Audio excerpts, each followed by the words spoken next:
আচ্ছা বন্ধুরা, আমরা ছুটি পেলেই চলে যাই ঘুরতে। দেশ তো ছাড়ো, পয়সা থাকলে বিদেশেও চলে যাই, কিন্তু কোনোদিন নিজের পশ্চিমবাংলাটার কথা কয়জন ভেবেছো?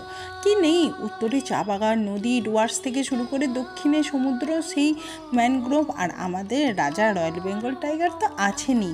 এছাড়া পুরুলিয়ার অযোধ্যা, মেদিনীপুরের দীঘা, কি নেই? সব কিছু জেলার একটা নিজস্বতা আছে। আর এর থেকে মনে পড়ে যায় রবি ঠাকুরের সে বিখ্যাত লাইনটা, বহুদিন ধরে বহু ক্রোশ তোরে, বহু ব্যয় করে বহু দেশ ঘুরে, দেখিতে গিয়াছি পর্বতমালা, দেখিতে গিয়াছি সিন্ধু, দেখা হয়নি চক্ষু মিলিয়া, ঘর হতে শুধু দুই পা ফেলিয়া, একটি ধানের শীষের উপর একটি শিশুর বিন্দু। তাই বন্ধুরা, সামনেই তো রবি ঠাকুরের জন্মদিন আসছে। এই রবি ঠাকুরের কথা ভেবে তোমরা আগে নিজের রাজ্যটাকে ভালো করে দেখো, তারপর নিজের দেশটাকে ভালো করে দেখো, তারপর না হয় বিদেশের কথা ভেবো। যাই হোক, আজকের মতো এইটুকুই। আর আমি এখন চলে এসেছিলাম আসামে, আর এখানে দেখো কি সুন্দর তরমুজের চাষ হয়, কি সুন্দর তরমুজ এগুলো বিক্রি হচ্ছিলো, আমি নিয়ে ঘর চলে এলাম। বাই।